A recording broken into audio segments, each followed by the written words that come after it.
I had just stepped into my tiny apartment in New York, utterly exhausted after another long, dragging day at the office. I'm 38 years old now, Noah Henderson, living alone in this cramped little nest, where the city's noise seems to be blocked outside the window. Every day is the same. I come home, rip off my wrinkled shirt, toss it onto the sofa, then shuffle into the kitchen to prepare a simple meal. Tonight it was pasta with canned tomato sauce and a few slices of cheap cheese. Nothing fancy, but enough to fill my starving stomach. I turned on the electric stove and the smell of food began to spread through the quiet air. This is my life now. Repetitive, with no friends, no phone calls, just me and the swirling thoughts in my head. It's been 4 years since everything collapsed. 4 years of living like a shadow, quietly isolating myself from the world, staying away from people and from the painful memories I never want to revisit. I thought I had grown used to this solitude, used to the silent apartment, used to no one coming by, no one knocking on the door. Until that moment. A sudden knock echoed through the room, tearing apart the familiar silence like a cold blade. My heart pounded hard and fast, as if it somehow sensed that the past had just found its way back. It had been a very long time since anyone came here. Maybe a neighbor needing help. Or a late delivery person. I stopped what I was doing, turned off the stove, and walked to the door with a mix of surprise and wariness. My hand gripped the deadbolt tightly. I took a deep breath before opening it. All sorts of thoughts flashed through my mind. This probably wasn't good news. I pulled the door open and the world seemed to freeze. Standing in front of me was Claire, my ex-wife, Claire Henderson. She was still as beautiful as ever, with her golden blonde hair neatly tied up, a fitted black dress hugging her body, and high heels gleaming under the hallway light. But her eyes, those eyes were arrogant and cold, looking at me like a stranger, someone unworthy of her attention. I stood there stunned, my mouth dry, unable to utter a word. 4 years after the divorce, not a single call, not a single message checking in. We had cut all ties, or at least I thought we had. She stood there, no smile, no greeting, just staring at me as if I were an obstacle in her path. I remained still, waiting for something bad, because the way things ended between us had been too cruel, too painful for this to be a friendly visit. Claire didn't step inside. She didn't even bother pretending to be polite. She simply thrust a wedding invitation toward me, the motion quick and sharp, as if tossing away a piece of trash. The contempt was clear on her face, a half smirk, eyes scanning over me as though I were an outsider, someone who only deserved to be informed, not invited to participate. I took the card, my hand trembling slightly, and opened it. The elegant embossed letters hit me like a blow. Claire Henderson and Paul Henderson cordially invite you to attend the wedding of Paul Henderson, my own father. The news struck like an icy cut straight through my heart. My ex-wife marrying my father. I froze in that moment, my mind numb, unable to think, unable to breathe. Claire looked at me, then immediately turned and walked away, leaving behind an unrestrained, mocking laugh. That laugh echoed down the hallway, sharp as a knife, making me want to scream, but my throat choked. The door closed behind me with a final click of the lock, sounding like a verdict. I stood alone in the kitchen, still clutching the invitation, as buried memories surged up all at once, heavy and sharp like shards of broken glass. I leaned against the wall, gasping for air, trying to regain composure. But I couldn't. They flooded back. The images, the words, the pain I had tried so hard to bury over the past 4 years.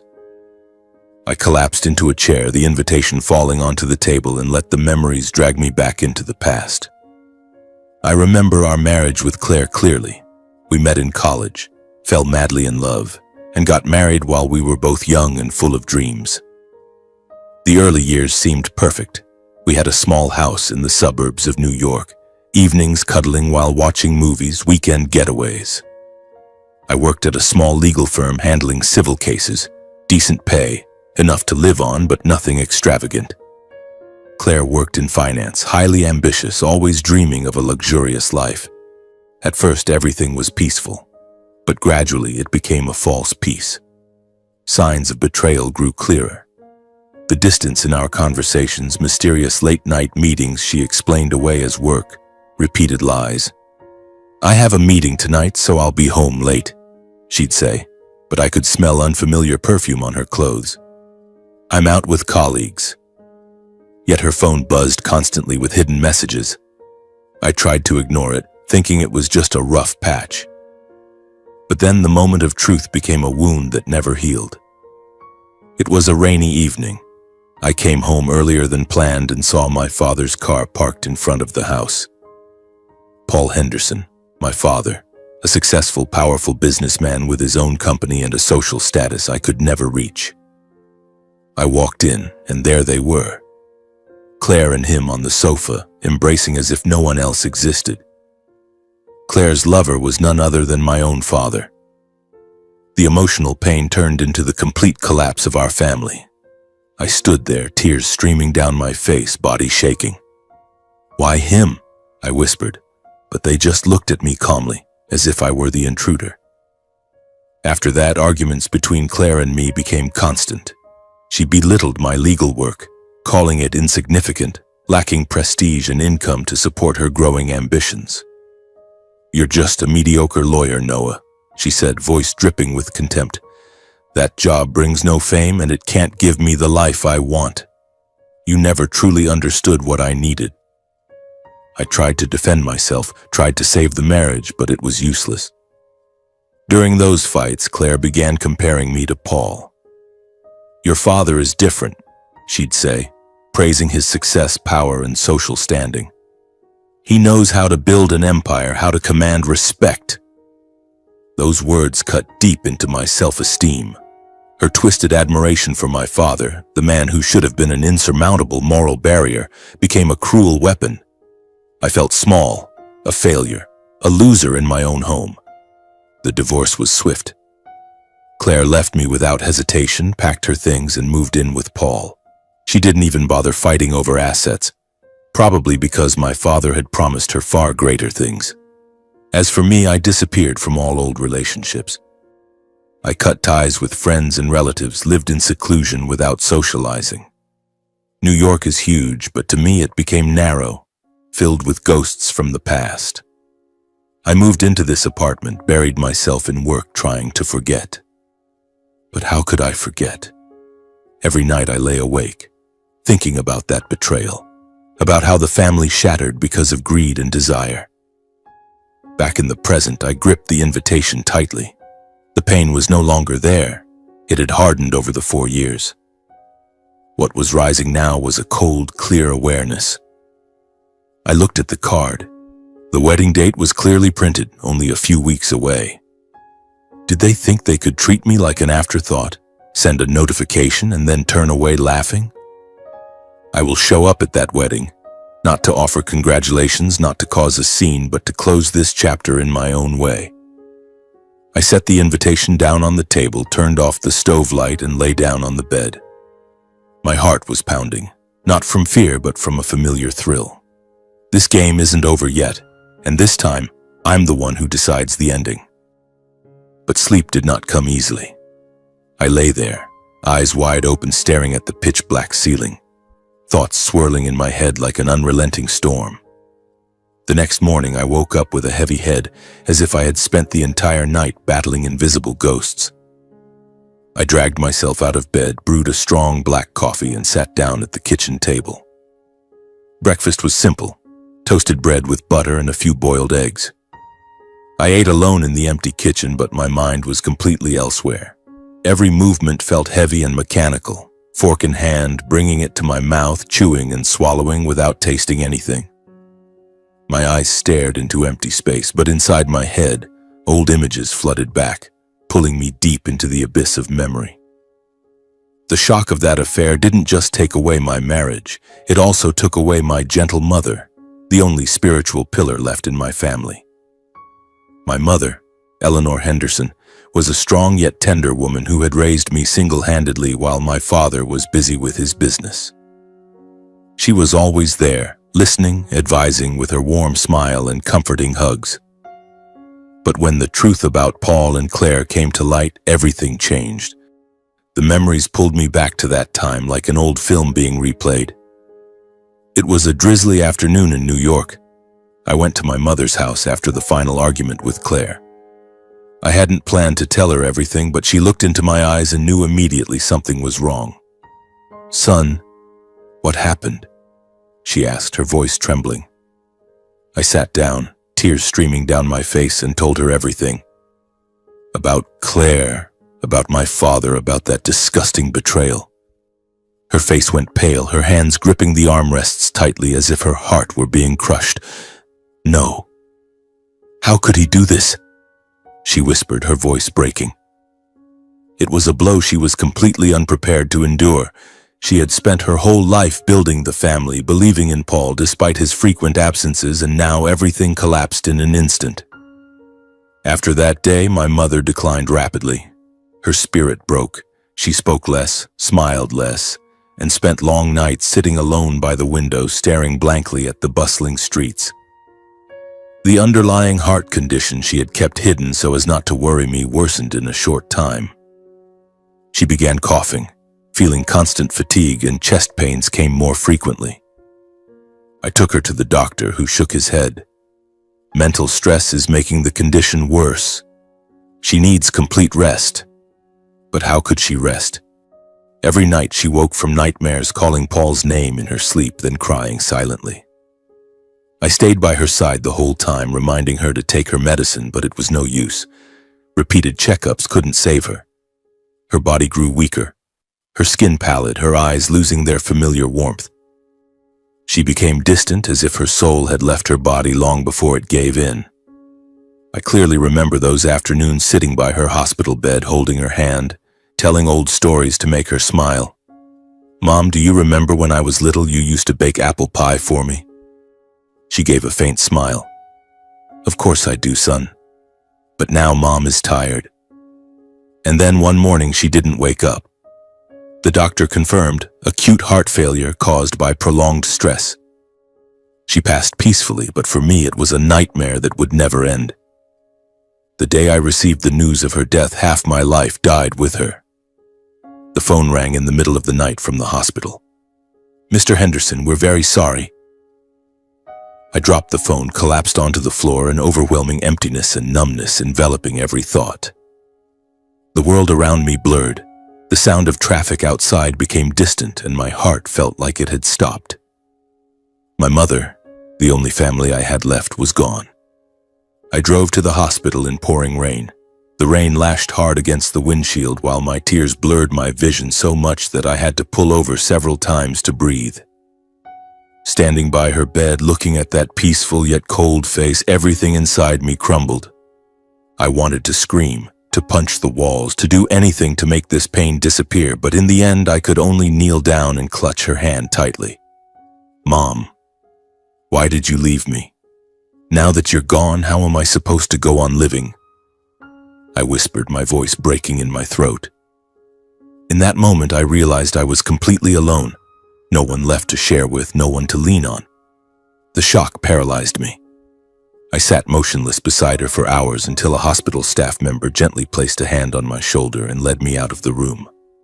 I was the one who handled the entire funeral arrangements, from paperwork to the smallest details. All the responsibility fell on me alone, while Paul, my father, couldn't be bothered.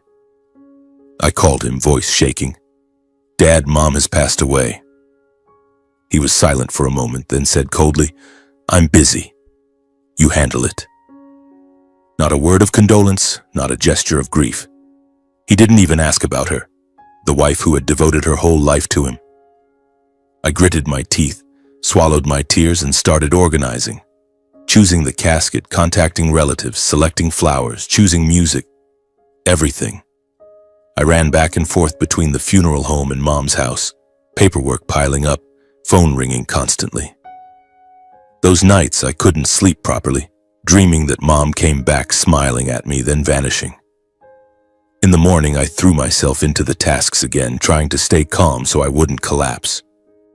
The funeral was simple and dignified, just as Mom would have wanted. No extravagance, only friends and acquaintances coming to pay their respects in good numbers. A small funeral home in the suburbs of New York with old wooden chairs and the faint scent of lilies. I stood by the casket, greeting everyone, shaking hands, receiving condolences. "We mourn Eleanor," they said, eyes red. But the seat reserved for Paul remained empty. I had saved a spot in the front row, hoping he would show up, even if only for appearances. But he didn't. His absence made the funeral atmosphere even more desolate, like a vast void swallowing everything. Relatives began whispering, "Where's Paul? Why didn't he come?" The murmurs spread, mingling with the sobs. I heard it all but pretended not to. The pitying looks mixed with sarcasm deepened my pain even further. Poor Noah, having to handle everything alone. Paul is now living with his former daughter-in-law, forgetting his old wife. Those words cut like knives, making me want to run away, but I stood firm, gritting my teeth and enduring. The funeral ended with Mom's favorite song, an old ballad, and everyone left, leaving me alone by the grave. In the midst of those days of mourning, my pain was deepened in an unexpected way. I wasn't in the habit of scrolling social media, but a relative sent me a link with a short note. "Noah, I think you should see this."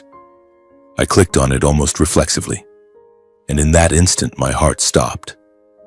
On the screen were vacation photos of Paul and Claire posted just a few days earlier. White sandy beaches in Hawaii, a 5-star resort. They stood side by side, beaming, cocktails in hand, with a caption that was cruelly cold. Happy together, enjoying this wonderful getaway and the great things ahead. Those smiles, those affectionate gestures, in complete contrast to the loss I was bearing. My mother lay cold in the ground while they basked in sun and sea. That moment left me numb. I collapsed onto the floor, the phone slipping from my hand. I realized their shamelessness and moral decay had crossed every boundary I once believed existed. They hadn't just betrayed me, they had indirectly killed my mother. How could they laugh and play like that? How could they forget everything? Rage surged, but I didn't scream or smash anything. I just sat there, tears streaming down, and silently vowed, "They will pay." Back to the cold meal in front of me, I pushed the plate aside, unable to swallow another bite. Pain and silent hatred enveloped me like a heavy cloak.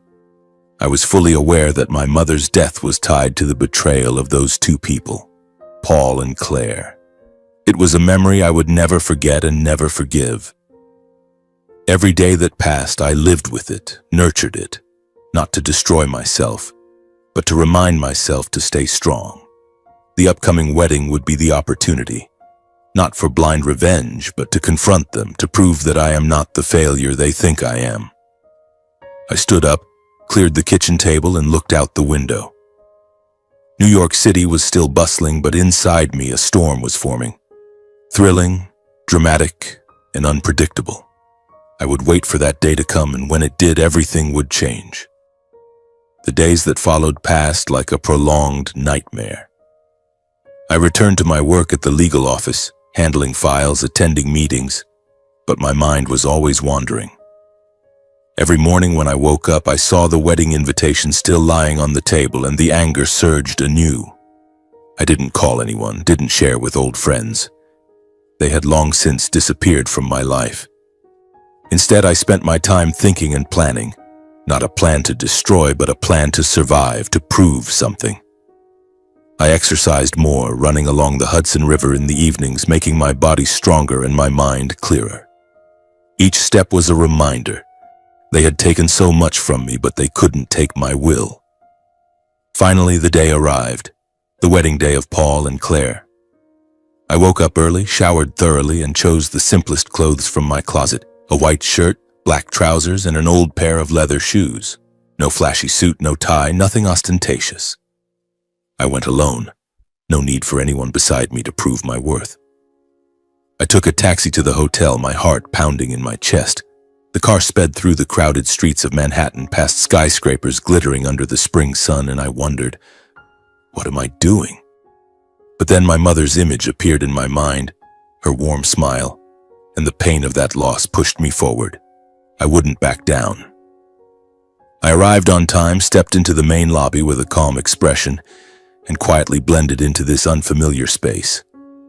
The ceremony was held at one of New York's most luxurious five-star hotels, the Plaza, with a ballroom dazzling under crystal chandeliers, gilded walls, and polished marble floors.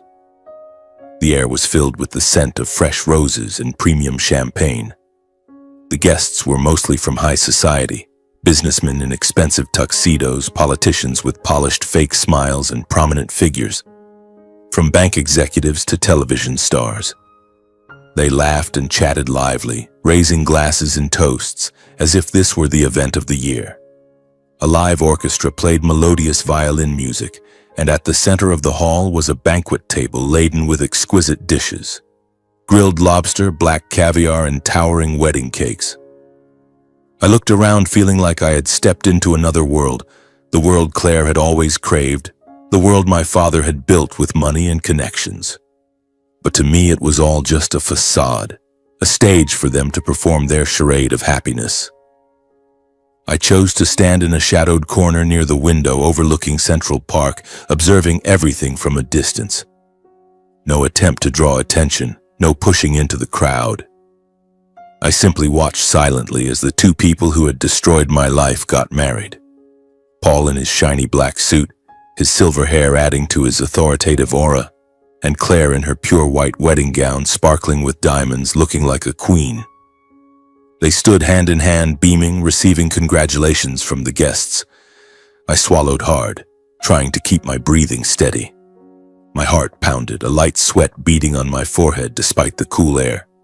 This was the moment. I reminded myself, don't react, don't let them see weakness, just stand here, observe and wait.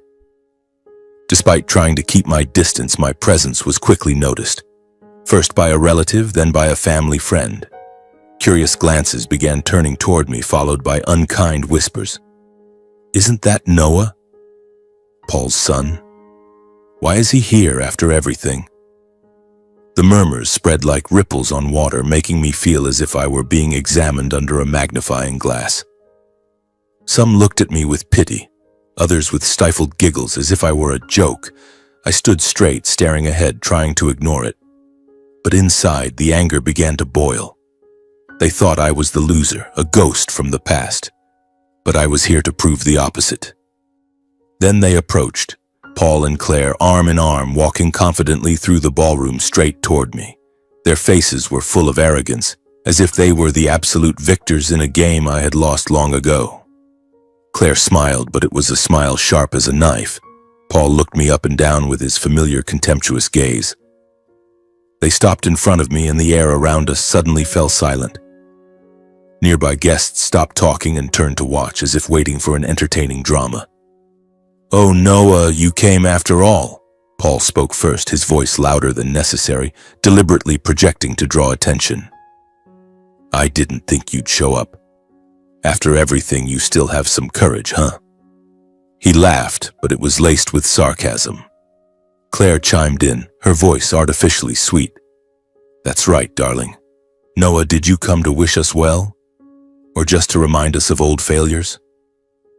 They openly mocked my past, alluding to my failures, my stagnation, and how I had been left behind while they rose higher. Paul patted my shoulder in a pretended friendly gesture that was full of disdain. "Son, look at you. Still the same old look, no change in 4 years. That mediocre lawyer job still going okay? Or are you still struggling with small-time cases?" Claire continued, implying that after 4 years I was still just a quiet sideliner. No family, no status, no one who truly remembered me, existing like a shadow that left no trace. She tilted her head, looking at me with fake pity, the corner of her mouth curling as if bestowing a favor. "Noah, you should find someone. Living alone like this must be so lonely." She paused for a beat, then continued in a light but mocking tone. "Or are you still clinging to the past?" "We're not. We've moved on." Claire squeezed Paul's hand, holding her head high in the ballroom. "We're building a new life, a better one, a real one." Her voice echoed in the vast space, loud enough for those around to hear. A few stifled laughs rang out, unrestrained. Then, as if suddenly remembering something, Claire turned back to me with a casual smile. "Oh, by the way, from now on when you see me, remember to call me Mom, okay, Noah? After all, I'm about to officially take that role." Paul added his open contempt, his voice lowering but deliberately raised. "You see, Noah, this ceremony is proof." He gestured around the lavish ballroom. "Claire and I are starting over. No more outdated ties, no more mistakes holding us back." His gaze fixed on me, cold and final. "And you're just part of the past. A mistake that should be forgotten." Claire didn't miss the chance, turning to a nearby group of guests with a smile as if sharing an amusing story. "Everyone, look, Noah is a very clear lesson. If you can't keep up with the times, you'll be left behind. We're different. We're successful. We're happy." Those words quickly spread through the hall. Guests began pointing, whispering. Some laughed openly, others looked at me with curiosity mixed with disdain, as if witnessing an unexpected sideshow. A woman leaned close to the person beside her, whispering but loud enough for me to hear. "Poor guy. What's he even doing here?" The other replied with a faint smirk, "Just embarrassing himself." Scattered laughter echoed through the ballroom, making the atmosphere tense like a string pulled to its limit. I swallowed my rage, keeping my face calm. My heart pounded wildly, blood rushing to my head, but I didn't react, didn't defend myself. I stood tall, looking directly at the two people in front of me, eyes unblinking. In my mind, memories of my mother, the betrayal, the cold funeral flooded back. But I pushed them down, keeping my voice steady if I had to speak. But I said nothing, just silence. That silence was like a wall, impenetrable. Paul frowned, Claire bit her lip. They wanted me to explode, to argue, so they could have an excuse to throw me out as a troublemaker. But I denied them that. My silence and indifferent demeanor didn't satisfy them. On the contrary, it frustrated Paul and Claire even more because they didn't get the reaction they craved. Paul lost patience, his voice lowering but betraying tension. "What's wrong, Noah? Gone mute? Nothing to say?" Despite trying to sound tough, his voice trembled slightly, as if my composure was unsettling him. After a few tense moments, they walked away in irritation, turning their backs and melting into the crowd. But the stares didn't stop. Guests still whispered, still pointed. But now there was something different. A genuine curiosity, as if they were wondering why I hadn't reacted. I stood still in my spot, quietly watching their figures in the opulent ballroom, emotions completely hidden. My heart still raced, but no longer from fear, from anticipation. As if waiting for another moment when everything would shift. I knew that moment was coming. Not today, not here, but it would come. And when it did, this stage would be mine. The atmosphere in the ballroom still carried the echoes of that confrontation. Whispers hovered around me like persistent buzzing bees that refused to stop. I took a deep breath, trying to keep my breathing steady, my eyes fixed on Paul and Claire as they mingled back into the crowd, laughing and chatting with other guests as if nothing had happened. But I could see it clearly. Paul's shoulders had stiffened slightly. Claire's smile was a little forced. They thought they had won, that they had humiliated me in front of everyone. But the game had only just begun. I reminded myself, "Stay calm, Noah. Don't let them see you waver." I took a sip of water from a glass on a nearby table. The cool liquid sliding down my throat helped me stay alert. The ballroom remained dazzling with crystal chandeliers, the violins still playing melodiously. But to me, it was all just the backdrop for a much larger play. Just as Paul and Claire had walked away and were about to fully blend into the crowd, a middle-aged man approached me. He walked slowly, his expression serious yet cautious, as if weighing every step. I recognized him immediately. Jonathan Hale, a high-ranking official in the U.S. Department of Justice. I had met him a few times at internal briefings, but here, amid this festive setting, his presence felt like a surprise. He was dressed in a sharp black suit, his hair silver with a few strands of gray, and his eyes carried the familiar sharpness of someone in the judicial field. Jonathan Hale was a well-known figure in political and legal circles. He handled major federal cases, from anti-corruption to national security. Many guests here only dared to observe him from afar, whispering about the rumors surrounding him. His approach quickly drew attention, like a stone dropped into a calm pond, sending ripples outward. He stopped in front of me and gave a polite nod. "Mr. Noah Henderson, correct?" he said, his voice deep and clear. I nodded, slightly surprised but keeping my composure. Jonathan introduced himself even though we had met before. "I'm Jonathan Hale from the Department of Justice. Very pleased to meet you here." That introduction immediately sparked whispers around us. Nearby guests turned their heads, eyes widening, murmuring to each other, "Jonathan Hale? Why is he talking to him? Who is that guy to be approached by Hale?" The atmosphere suddenly shifted, from the earlier mockery directed at me to curiosity about why a major figure like Hale would stop to speak with someone who had just been publicly ridiculed. I could feel the stares burning into me like spotlights. My heart beat faster, but I maintained a faint smile, hiding my excitement. Doubtful glances quickly spread through the crowd, carrying discomfort and disbelief, as if something was veering off the script they had assumed. They were used to seeing me as the loser, a ghost from the past, and now Hale's attention was upending everything. A few people whispered louder, "Is there some mistake? He's just Paul's son. Hale never talks to ordinary people." I stood still, letting the moment linger, feeling time slow down. Jonathan was in no hurry. He looked at me with genuine respect, not the fake kind shown by the other guests. The explanation came soon after, as Jonathan carefully confirmed my identity and mentioned that he remembered me from a special federal legal briefing in Washington the previous month, one that only a select few were allowed to attend. "I remember you from the session in Washington last month," he said, loud enough for those around to hear clearly. "You're one of the top experts on complex cases. Your work at the DOJ is truly impressive." That moment froze the ballroom. The whispers abruptly stopped, then erupted into astonished gasps that spread rapidly from group to group. "DOJ? He works at the Department of Justice? A top expert? No way!" The gasps echoed, making the air vibrate. I felt the shift, from contempt to surprise, from pity to genuine curiosity. My heart pounded, but I remained calm, as if this were nothing unusual. The unusual commotion made Paul and Claire turn back.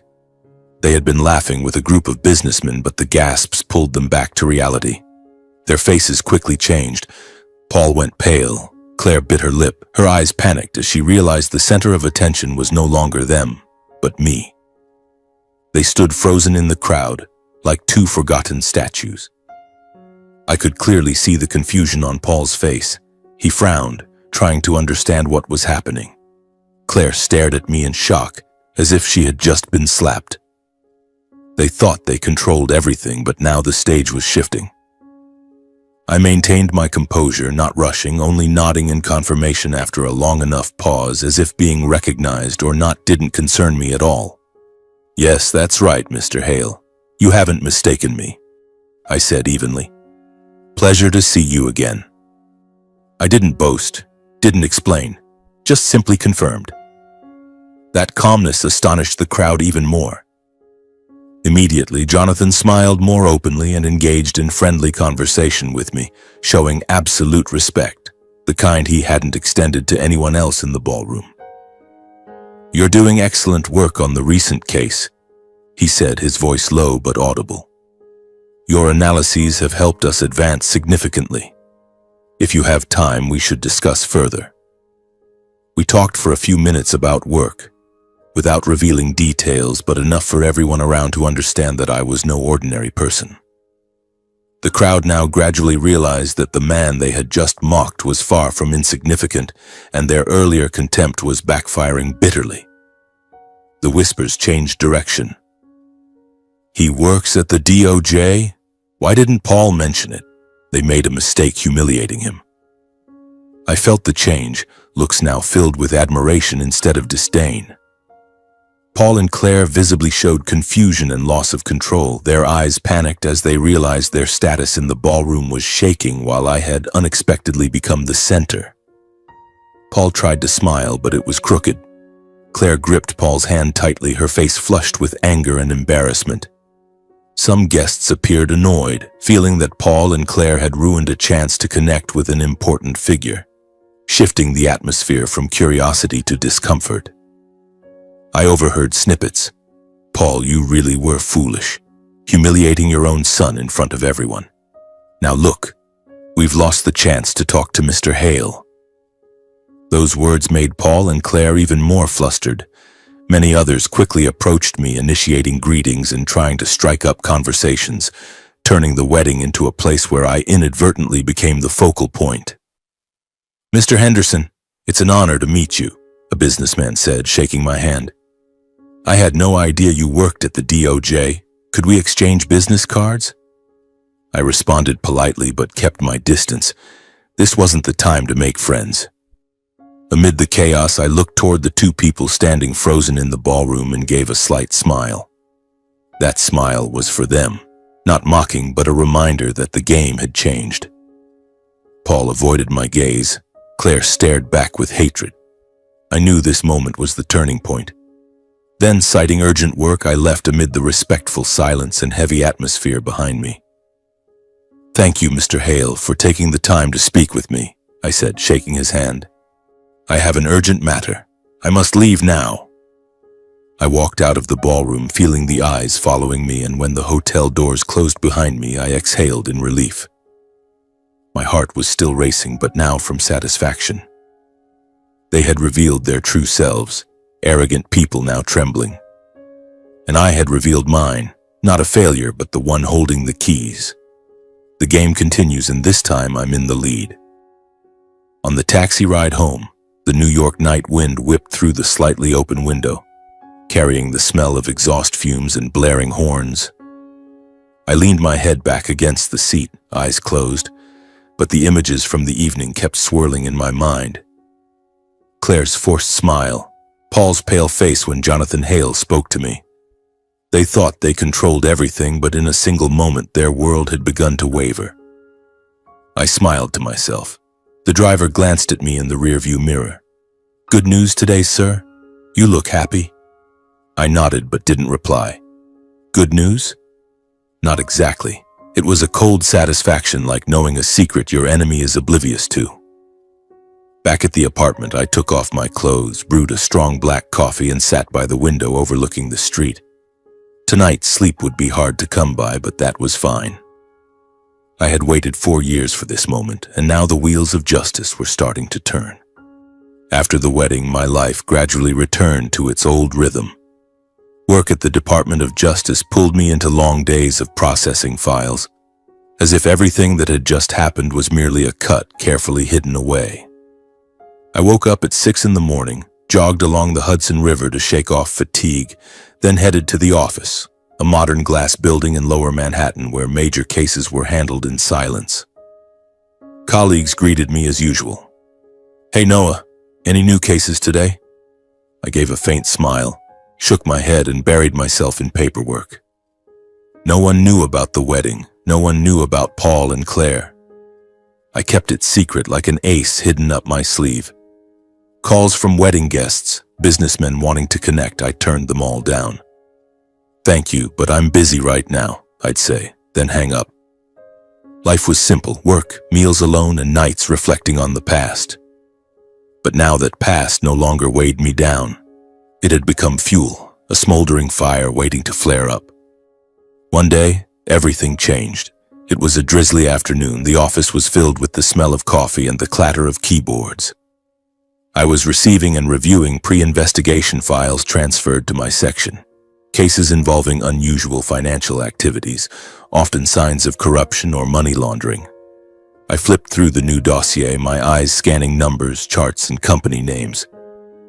At first, nothing stood out, just convoluted transactions, money flowing through multiple intermediaries. But then, as I examined the legal entities, corporate structures, and ultimate representatives more closely, I froze. My heart pounded as if someone were squeezing it. It was Paul's company, Henderson Enterprises, with him listed as chairman of the board. His name was printed clearly on the documents, along with his familiar signature. I paused, hands trembling, staring at the page as if it might disappear. How could this be? A coincidence? No, it wasn't. I knew my father's company well, a real estate and investment empire that appeared glamorous on the surface but now revealed clear cracks. I spent hours reading the entire file, closing my office door to avoid interruptions. The deeper I went, the more serious it became. Money routed through a series of offshore accounts, shell companies set up in the Cayman Islands and Delaware, places notorious for lax tax laws. Clear signs of money laundering, funds from unclear sources cleaned through fake contracts, then returned to the U.S. as legitimate investments. There were also indications of evading legal obligations, inflated expenses, hidden profits to dodge federal taxes. What was documented was no longer mere accounting errors or minor administrative violations. This was a systematic pattern of criminal behavior that, if prosecuted, could land Paul in serious legal trouble, potentially years in prison, massive fines, even asset seizure. I slumped into my chair, mind reeling. This was my father, the man who had betrayed me, but still my own flesh and blood. Did he know? Or was he a victim of someone else? Deep down, though, I knew the truth. Paul was always the one in control, ambitious and blinded. I was torn between professional duty and blood ties. As a DOJ expert, I couldn't ignore it. That would be an ethical violation, risking my job. But Paul was my father, even though he had turned his back on my mother and me. I spent the entire afternoon thinking, pacing the office, staring out the window at the steady rain. Finally, I decided I had to confront him. I photographed and photocopied the key sections of the file, not to misuse them, but to have evidence for the conversation. I tucked them into my briefcase, left the office earlier than usual, and drove to Paul's house, a luxurious villa in the New York suburbs where he and Claire lived like royalty. My heart pounded the whole way. Rain lashed against the windshield as if foretelling an approaching storm. I wondered, how would they react? Deny it? Beg? The anticipation made my hands grip the steering wheel tightly. I showed up at my father's house unannounced. The doorbell rang and Claire opened the door, her face showing clear surprise. She was wearing elegant loungewear, hair neatly tied back, but her eyes were wary and guarded, as if she sensed trouble. "Noah, what are you doing here?" she asked coldly. Paul appeared behind her in a bathrobe, glass of wine in hand. "What brings you here, son?" he said, but his voice wavered slightly. They invited me into the living room, a vast space with expensive furniture, wall art, and a roaring fireplace. I sat on the sofa. They sat opposite me, the atmosphere tense as a drawn bowstring. Claire poured me water, but her hand trembled slightly. They knew something was wrong, perhaps since the wedding they had suspected. I didn't beat around the bush. "Dad, I'm not here about family matters," I said, keeping my voice as calm as possible. "I'm here about your company." Paul froze for a moment. I continued, not giving him a chance to dodge. "I've seen the file. The unusual transactions, the fragmented money flows routed through inactive entities, shell companies. That's money laundering. You know that, don't you?" Paul shot to his feet, face flushed red. "What the hell are you talking about?" he growled. "Fabrications. What right do you have to accuse me? Or can't you get over the past, so now you're back for revenge?" The wine in his glass sloshed, nearly spilling. Claire immediately jumped in, her eyes coldly scanning me. "Exactly, Noah. You're just jealous. After the wedding, you couldn't accept it, could you?" she sneered. "This is slander. Where did you get this stuff? Made it up yourself?" I didn't respond to the bait. I opened my briefcase, pulled out the photocopied file, placed it firmly on the table, and slid it toward Paul. "This isn't speculation," I said slowly. "These are documents from the DOJ. Read them yourself." Paul's face flickered. He leaned down, flipped through a few pages, his eyes darting over the numbers and diagrams. For a brief moment, panic was evident. But then he shoved the file away hard as if it could burn him.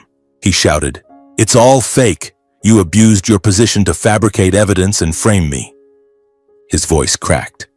"You traitor," Claire piled on, her voice rising as she tried to regain control. "Noah, you really are a family betrayer."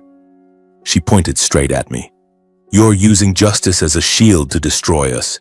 You think you're noble? No, you're just a loser who wants to drag everyone down with you." I sat still, letting them rant. Anger boiled in my chest, but I held it back.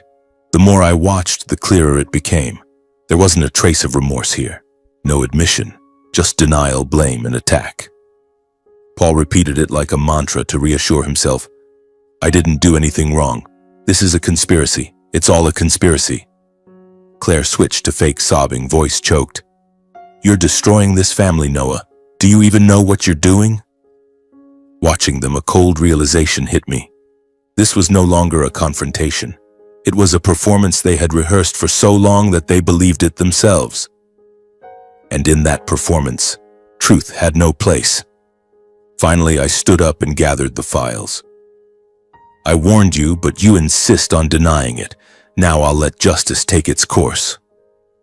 I left the house in silence, no further argument, deciding to withdraw completely from any personal involvement. Rain was still falling outside. I drove home with an empty mind. No matter how brutal the outcome, I couldn't stop it. This wasn't revenge. It was justice. Back home, I lay awake, thinking of my mother. What would she think? Would she forgive Paul? But I couldn't. The storm was coming, and this time I wasn't the victim. The days following that confrontation passed in a simmering tension. I returned to the office, burying myself in work as usual, but this time everything felt different. Every morning I checked the DOJ's internal emails and scanned legal updates, my heart beating faster than normal. I had recused myself from the case to avoid any conflict of interest, handing it over to colleagues, but I still followed it from afar. Not out of curiosity, but to ensure the wheels of justice kept turning. And then just a few days later, the news came. Paul's company, Henderson Enterprises, had officially come under federal criminal investigation. I read the email in my office, holding a cup of cold coffee, and it felt as if a heavy stone had been lifted from my chest. They were moving forward. The FBI, IRS, and SEC were all involved, acting on the initial evidence from the file I had uncovered. I slumped into my chair and let out a long breath. No elation, just a cold sense of relief. At last, that dirty truth was being exposed. The authorities moved in unison and everything unfolded rapidly like a whirlwind. Funds were temporarily frozen, millions of dollars in bank accounts locked, preventing Paul's company from operating normally. I imagined Paul sitting in his office, staring at the bank notices, his face ashen.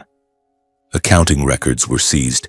Investigation teams raided the main headquarters in central Manhattan, armed with search warrants, turning everything upside down from filing cabinets to computers. The network of subsidiaries and related entities was thoroughly scrutinized. The shell companies overseas, the offshore accounts I had seen in the file. I received updates from colleagues. "Noah, this case is huge. They're digging deep." I nodded without comment, but inside anticipation surged. Would Paul try to flee, or would he fight? The searches were conducted at the main headquarters and several satellite offices, sending ripples through the city. I read internal reports. Server computers were sealed, years of transaction data extracted for cross-verification. They carted away terabytes of data, emails, contracts, meeting minutes, all to be analyzed by experts. I pictured the scene. Company employees panicking, huddling to the side as FBI agents in blue windbreakers entered, shouting, "This is a search warrant. No one leaves." Paul was probably there, trying to maintain composure, but his hands shaking as he signed the receipt. And Claire? As the one overseeing finances, she must have been frantic. I didn't contact them. No calls, no messages. I just watched from a distance like a ghost. Each new update made my heart race. They were getting closer to the truth. Paul and Claire were repeatedly served subpoenas, required to give statements multiple times as company executives and financial controllers. I learned through internal sources they had to report to the FBI office in New York, sitting for hours in cold interrogation rooms under fluorescent lights. Each time they returned home, they carried unmistakable exhaustion and panic. I imagined Claire driving back, face gaunt, lipstick smudged, whispering to Paul, "They know everything." Paul shouting, slamming the table, but to no avail. Longtime partners began cutting ties, unanswered calls, canceled contracts. Several senior executives resigned or cooperated with the investigation, causing the company structure to fracture from within. I heard that one vice president had turned, providing evidence in exchange for leniency. The company, the empire Paul had taken such pride in, was crumbling piece by piece. I lay in bed late at night thinking about it, feeling like an undercurrent was rising. Thrilling, dramatic. I didn't know how it would end, but I knew it was coming. Once enough preliminary evidence was gathered, the case moved to the prosecution phase. I received notification. A formal criminal trial was scheduled at the federal courthouse in Manhattan. The case drew attention from financial and legal circles, media coverage, analysts commenting on television. The biggest money laundering case of the year, they called it. I read everything but made no comment. Paul hired expensive lawyers trying to build a defense, but I knew the evidence was too solid. The trial was about to begin, and I decided to attend, not to witness the collapse, but to close this chapter. I prepared myself mentally, dress simply, sit in the public gallery, observe in silence. My heart pounded at the thought of that day. Would Paul look at me? Would Claire cry? The trial lasted for weeks, with every transaction, every shell company, and every signature publicly dissected. The courtroom was packed. Reporters, lawyers, and the curious. The judge, a stern woman in black-rimmed glasses, banged the gavel, and it began. Prosecutors presented evidence. Complex flowcharts of money projected on screens, proving how millions of dollars were laundered through layers of intermediaries. "This is Shell Company A, established in the Caymans, receiving funds from illicit sources," they said, pointing to the screen. Paul sat in the defendant's chair wearing a gray suit, face rigid. Claire sat nearby as a witness at first, but gradually became a secondary defendant. Each day another piece was revealed: Paul's signatures on fake contracts, Claire's emails directing transfers. Every line of denial gradually collapsed. Their lawyers argued, "These are merely accounting errors." But it was futile. The evidence was overwhelming. As the evidence was presented in court, Paul's face increasingly betrayed panic. He had started confident, sitting upright, whispering to his lawyer.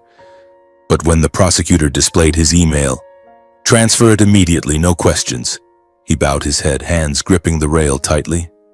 Familiar defenses no longer worked. He couldn't explain the money's origins, couldn't deny the signatures. I sat in the back row watching, heart pounding. No joy, just a deep sadness. This was my father, the man who once taught me to ride a bike, now sitting there like a criminal. Claire, who had always been so confidently in control, began to unravel. She took the witness stand, voice trembling. "I didn't know anything." But as the financial transactions she had overseen were publicly exposed, "You signed this, didn't you?" she stammered, tears streaming down. She looked to Paul for help, but he avoided her gaze. The courtroom fell deathly silent, broken only by reporters' whispers. The tension built. Each night I went home, lay awake, wondering, how would it end? On sentencing day, the courtroom atmosphere was heavy as lead. Everyone sat still, waiting. The judge read the verdict, voice steady but sharp, based on irrefutable evidence of money laundering, financial fraud, and concealment of illegal transactions. The court sentences Paul Henderson to 18 years in federal prison. All related assets are sealed and confiscated. The moment the sentence was pronounced, Paul froze in shock, face ashen, eyes vacant. He stood, but his legs buckled, forcing him to lean on the table. All the power and prestige he had clung to meant nothing now. He was just an old criminal, handcuffed and led away. Claire sobbed uncontrollably, covering her face, but no one comforted her. I sat quietly. No triumph, no satisfaction. Just a cold emptiness as the price of betrayal was finally settled. I didn't look back, didn't seek anyone's gaze, because this moment held no meaning of victory, only the end of a brutal chapter. Reporters rushed forward, but I slipped away, leaving the courtroom in silence. Outside, the New York sky was gray, the wind biting cold. I drove home carrying the truth that justice had spoken, even if it couldn't bring my mother back. At home, I sat alone, looking at her photo on the table, tears rolling down my cheeks. "Mom, it's over," I whispered. But the pain remained and life went on. The thrill was gone, only emptiness left. 3 months after the trial passed in a strange rhythm, I returned to my work at the DOJ, handling new cases, but everything seemed more blurred than before. Every morning I woke up, brewed coffee, jogged along the Hudson River to shake off the heavy thoughts. Colleagues patted my shoulder. "Noah, you okay?" The Henderson case was huge. The media's still covering it. I gave a faint smile, nodded as if I were fine. But inside, that emptiness grew larger. Paul was in federal prison, a facility on the outskirts of New York where once powerful men were reduced to mere inmate numbers. Claire had vanished from the radar, no news, no contact. I overheard from colleagues that she was living in seclusion, avoiding the public eye. I didn't seek them out, didn't call, just lived my own life. But then, one drizzly afternoon, memories began flooding back. I sat by the window watching the rain patter down and decided I needed to see Paul. Not out of anger anymore. That anger had cooled after the trial. Just to close the chapter, to listen, to understand. My heart pounded at the thought of the meeting, nervous, but not the kind of thrill born from revenge. It was the nervousness of a son facing his father after years of fracture. A week later, I applied for a prison visit. The process was tedious. Paperwork checks, body searches, waiting in a cold holding room that reeked of strong disinfectant. I sat there, hands clenched tightly, mind swirling with questions. What would he say? Remorse? Or still denial? Finally, I was led into the visitation room, a cramped space with a glass partition, old telephones and cameras monitoring every move. I sat down, heart pounding, and waited. The explosive anger was gone. Only an indescribable silence remained, as if I were confronting a part of the past that had died but still haunted me. Paul was brought in by a burly guard. He walked slowly, looking gaunt and noticeably thinner than the last time I saw him in court. The gray prison uniform hung loosely on his frail frame, his silver hair disheveled and his eyes weary, stripped of the confidence that once belonged to a man accustomed to the pinnacle of power. He had once been an imposing businessman in expensive suits with a conquering smile. Now he was just a tired old man sitting down opposite me across the glass.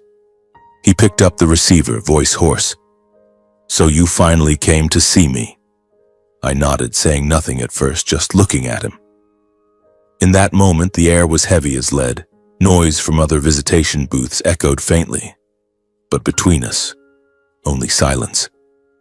I felt the anticipation rising, not fear, but waiting for the words to come. Paul bowed his head before me, hands clasped tightly on the cold metal table. He didn't dare look up, voice trembling and halting. "I'm sorry, son. I was wrong from the very beginning." He took a deep breath, as if gathering all his courage to continue.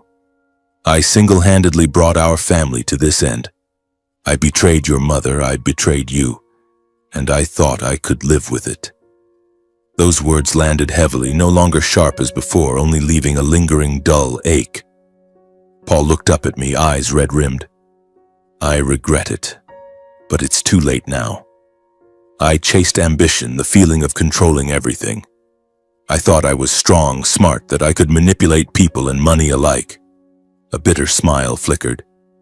"But it turns out I was just a fool." I didn't interrupt, just listened quietly as he delved deeper, peeling back pieces of the past slowly. "All those years I trusted Claire blindly," Paul said, voice growing raspier. "She told me everything was under control, that it was the way to build a bigger, stronger empire." He shook his head. "I believed her, because I loved her, or at least I thought I did. According to him, legally he was the named owner of the company, the final signatory, the one responsible before the law. But in reality it was entirely different. Everything behind the scenes was controlled by Claire, he said, voice full of bitterness. The books, the accounts, the financial decisions, all of it. Paul gave a faint, wry smile. I signed papers without reading them carefully. I let her handle everything, from transfers, setting up subsidiaries, to opening offshore accounts. I was just the name on paper. My mind reeled as he continued. There were large transfers that even I didn't fully understand the origins of, he said. Once I asked where this money came from. Paul closed his eyes briefly as if recalling every word. She laughed and said, "Don't worry, darling, it's legitimate investment." He sighed, and I believed it, because her explanations were clever enough, convincing enough that I didn't ask any more questions. He looked at me, eyes heavy. I wanted to hold on to my status, my power. I thought I was running the game, but in truth I was just a legal shield for things I wasn't sober enough to oversee. And then I lost everything. Paul fell silent for a long while, then continued, voice breaking. Only after the sentencing, when the cell door closed, did I understand. Claire cut me off completely. No visits, no calls, not even a letter. He gave a bitter laugh. I waited day after day, but it was pointless. She abandoned me like an old piece of junk. In the cold confines of the prison, gray walls, the clanging of locks echoing, Paul looked at me, voice almost a whisper. That's when I realized I was never the one in control. Tears rolled down his face. I was just a puppet, used until I had no more value. She used me to hide things, to launder money, and when it all collapsed, she ran. I sat there imagining Paul alone in his cell, facing the years of his own blindness. Was this the truth, or just a belated excuse? But his voice now held none of the old arrogance, only emptiness and remorse. I listened to it all, neither contradicting nor rushing to forgive. The wounds from the past remained, the image of my mother breaking down, the cold funeral, the double betrayal that could never be erased. I looked at him, heart aching. I've heard everything. I understand how it all came to this. But forgiveness isn't something that can happen instantly. I need time, not to forget but to accept. Paul nodded slowly, eyes red. I understand. I don't deserve to demand it. He was silent for a long time, then added softly, voice lowering, I'm sorry it took me this long to say these things. All this time I was still fooling myself that she would come back. I waited, even knowing it was hopeless. He looked up at me, eyes weary. Only when you walked in here today did I realize I was waiting for something that no longer exists. The day you came, it was the final straw that made me unable to stay silent anymore. The visit ended in silence. The guard approached and led him away. Paul's frail figure gradually disappeared behind the closing iron door. I sat there a few more minutes, mind in turmoil. But I knew I had finally understood the full truth behind the case. Claire wasn't just a criminal, she was the true mastermind. Paul, though he bore responsibility, was merely a puppet of his own greed and blindness. That didn't erase the pain, but at least it closed the questions I had carried for years. Leaving the prison, I carried a cold clarity. Stepping outside, the biting wind whipped my face, the sky gray like my mood. I drove home, mind swirling with his words, fully aware that justice had done its part. Paul in prison, Claire on the run. But forgiveness or not would be a choice I needed more time to face. Back home, I sat at the kitchen table, brewed hot tea, and thought of my mother. Mom, Dad is remorseful now, I whispered. But tears fell, not from joy but from the emptiness. After the prison visit, I carried Paul's confessions with me and spent many days reflecting on them. Those words were like a time bomb in my mind, not exploding immediately but slowly spreading, making me see Claire's true nature from an entirely different angle for the first time. Before, she was my ex-wife, the betrayer, the one who stole my father and indirectly drove my mother to her death. But now, Through Paul's words, she emerged as the mastermind, a spider weaving a web of dark financial schemes. I lay in bed late at night, staring at the ceiling, replaying the years of our marriage. The arguments, the contempt for my job, the twisted admiration for Paul, all of it now seemed part of a larger plan. She wasn't just ambitious, she was calculating, cold-blooded. My heart pounded as I thought about it, thrilled, not with fear, but with a curiosity mixed with horror. Had she planned it from the beginning? Was our marriage just a cover? I took a few days off, sitting alone in the apartment, sifting through memories. I pulled out an old photo album, pictures of us beaming at our wedding, vacations that I now knew were funded with dirty money. I whispered, staring at her face in the photos. Who was Claire, really? Paul's accounts of how she controlled the finances, making transfers he knew nothing about, wouldn't let me sit still. Faced with signs of an unexposed criminal, I had no choice but to act. As a DOJ employee, I couldn't ignore it. That was my duty, the oath I had taken when I joined. I sat at my home desk, opened my laptop, and drafted an official report. I documented Paul's new statements, detailed, objective, without emotional embellishment. Based on the testimony of defendant Paul Henderson, I wrote, my hand trembling slightly.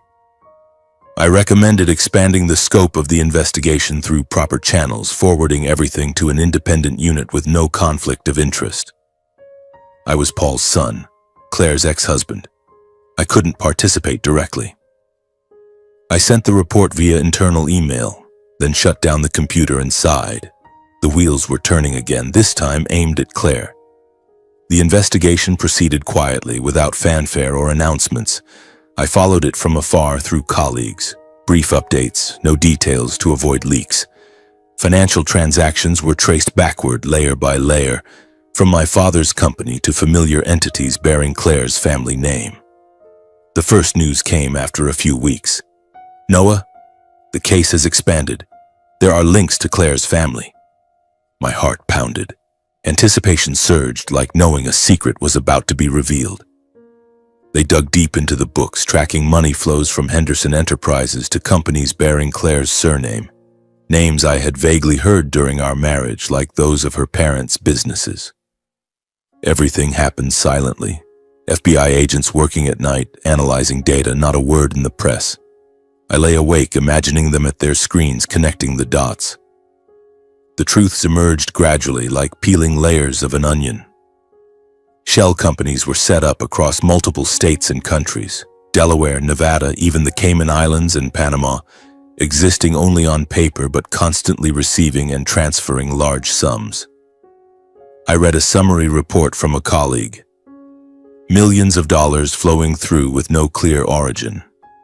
The hidden account network was dissected, revealing money being split, circulated, and legitimized through multiple intermediaries.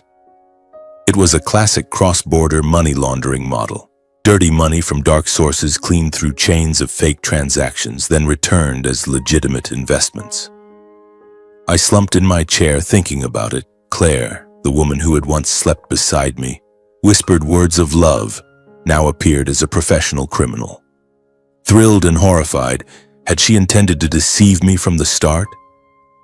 As the investigation expanded, financial ties between Claire's family and international financial crime organizations began to surface. From disguised investment funds in Europe to black money brokerage networks in South America. A colleague updated me.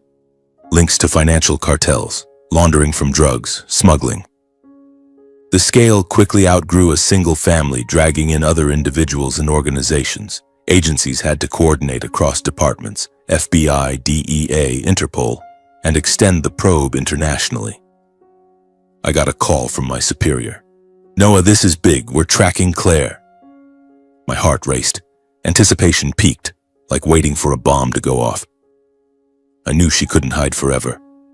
I realized the marriage between Paul and Claire had never been mere emotion or a simple moral lapse. It was the perfect legal tool for shielding, naming, and legitimizing the money flows.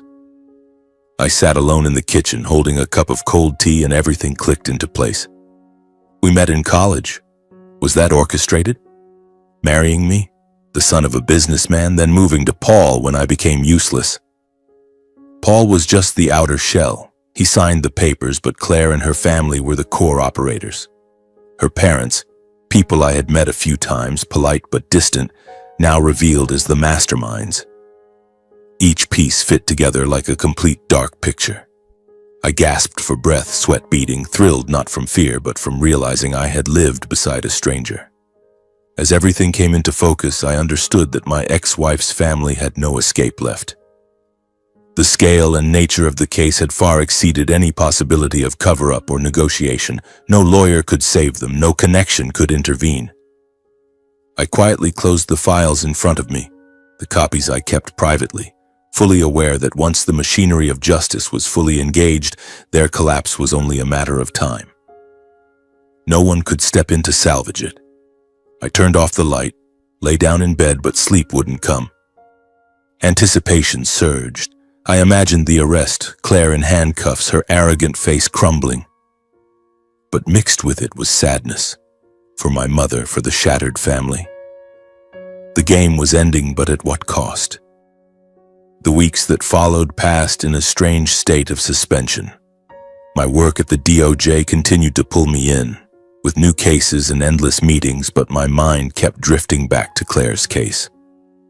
I followed it through colleagues, brief, coded updates to avoid leaks.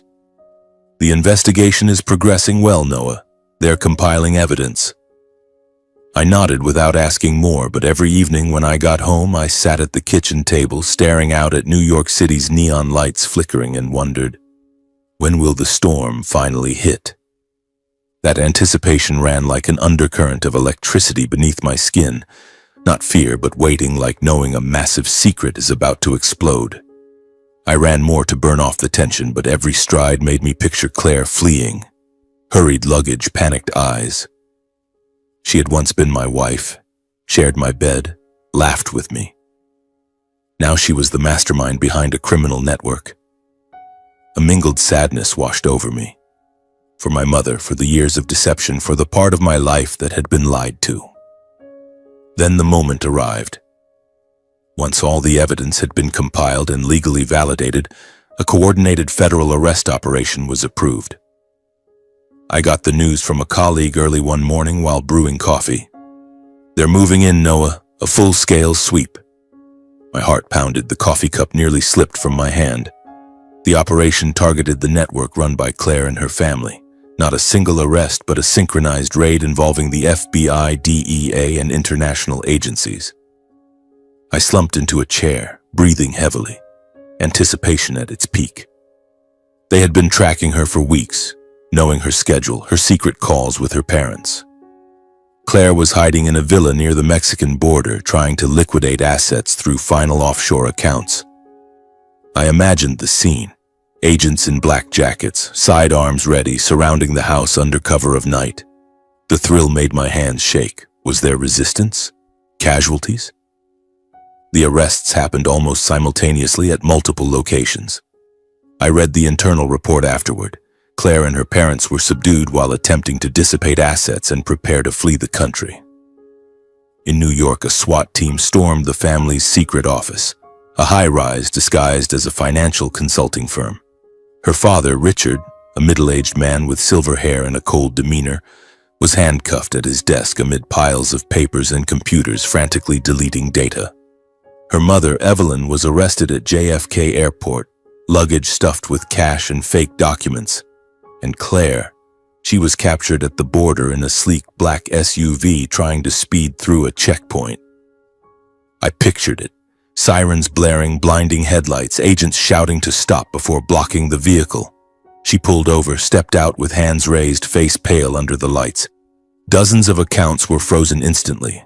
Hundreds of millions of dollars locked, from Swiss banks to Cayman investment funds. Properties were sealed. Villas, luxury apartments, even a yacht, all seized. Shell companies were urgently dissolved, ending years of underground financial operations. I sat reading the report, heart racing. It was as dramatic as an action movie, but this was reality, the collapse I had been waiting for. The media and press exploded with coverage, describing it as one of the largest cross-border money laundering cases in years. I turned on the TV the next morning and the news was everywhere. International money laundering network dismantled, involving dozens of individuals and organizations. Reporters stood outside the federal courthouse detailing the scale. Money from drugs, arms smuggling, even political corruption cleaned through Claire's family system. It dragged in dozens of others, complicit lawyers to international partners, all swept into the vortex. I turned off the TV, sighed, but the anticipation lingered. Now came the trials. I knew they would drag on, but I would follow them, attend when necessary. Sadness returned for my mother for what might have been different, but I pushed it down, focused on work, and waited. The public trials opened and stretched over many months, involving multiple federal agencies. The Manhattan courtroom was packed, reporters, lawyers, the curious. I attended a few early sessions, sitting in the back row observing. The judge, a middle-aged man with a stern voice, banged the gavel and it began. Prosecutors laid bare the entire money laundering structure, asset concealment, and ties to international financial crime organizations. Complex charts projected on screens, funds from Mexican cartels flowing through Claire's shell companies, then returning to the U.S. as real estate investments. Emails, meeting minutes, even secret recordings, all presented. Claire sat in the defendant's seat wearing gray prison garb, her once glossy hair disheveled, face gaunt. Her parents sat nearby, faces ashen. Each day, another layer of secrets was stripped away. Anticipation peaked as prosecutors called witnesses. A former employee testified, "Claire directed everything. She decided every transfer." Throughout the proceedings, Claire's central role became indisputably clear. She wasn't just involved, she coordinated the money flows, directed the shell entity network, and made the strategic decisions. Her lawyers tried to paint her as a coerced bystander, a peripheral victim, but faced with airtight, consistent evidence, every defense argument quickly crumbled. I sat watching, heart pounding, drama at its height when an FBI agent took the stand. We tracked her for months, catching her in the act of fleeing. Claire bowed her head, tears falling, but not from remorse, only desperation. Her parents were similarly exposed, Richard as the ringleader, Evelyn handling the books. Each session, the courtroom fell deathly quiet, broken only by reporters' whispers. I went home exhausted but couldn't sleep, anticipating the end. The final verdict came after many months. The atmosphere was heavy. Everyone sat still, waiting. The judge read the sentence. Based on irrefutable evidence, the court sentences Claire Henderson to 25 years in federal prison. Her parents and numerous other defendants received corresponding long terms. Richard 20 years, Evelyn 15 years, others from 5 to 10 years. All assets of illicit origin were confiscated, villas, cars, accounts, everything gone. Related financial rights were revoked, completely closing any path back for her family. I attended the final session, witnessing the irredeemable fall of someone who had once stood at the peak of confidence and arrogance. Claire stood, face pale, eyes vacant. As Claire was escorted out of the courtroom, she glanced back at me for a brief moment. Her eyes held no power or control anymore, only emptiness and despair like a trapped animal. I met her gaze but didn't respond, didn't pause. Because for me, any explanations or resentment had become meaningless. She had once been my wife, had destroyed my life, but now she was just the past. I left the courthouse in silence, leaving behind a case fully closed, knowing that from this point the past could no longer turn back. Outside, New York's sky was golden with sunshine, a gentle breeze blowing like a new beginning. I drove home, heart lighter, but still carrying some emptiness. The thrill was over. Only fragile peace remained. After all that turmoil, I decided to step away from the media spotlight and the sensational cases. Reporters kept hounding me, calling relentlessly for interviews. But I turned them all down, turning off my phone, deleting emails, and narrowing my life down to essentials. I no longer wanted to live under false glamour or be defined by events that were now behind me. Instead, I chose quiet over power and confrontation. I resigned from the DOJ not out of disillusionment, but because I needed space to breathe. They understood, patting my shoulder. "Noah, you've done enough. Now rest." I moved to a small house in the suburbs of New York, near a peaceful lake where birdsong replaced blaring horns. Life became simple, waking early, brewing coffee, reading by the window, and taking long walks. No more sleepless nights over files, no more anxious waits for verdicts. Just me and the peace I had chosen for myself. I built a new, slower, intentional rhythm where each day passed free from the grip of hatred, conflict, or names from the past. I started learning to cook, simple things like toast with eggs or vegetable soup to fill my solitary evenings. I joined a local running club where people greeted each other with smiles and never pried into backgrounds. With every step on the forest trails, I felt my body grow stronger, my mind clearer.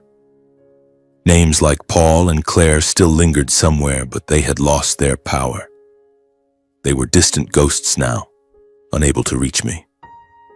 The painful memories that once weighed me down gradually receded. They didn't vanish completely. They still surged back on late nights when I lay awake thinking of my mother, the cold funeral, the double betrayal. But they no longer controlled my life. I learned to accept, not to forgive immediately, but to let them drift by like clouds. On that journey, I met Emma Collins, a gentle, calm woman. It happened at a small cafe by the lake where I often went to read. She walked in carrying an old novel and sat at the next table. We exchanged polite greetings, then talked about books, not work, not the past. Emma was an elementary school teacher with softly wavy brown hair, a warm smile, and respectful eyes.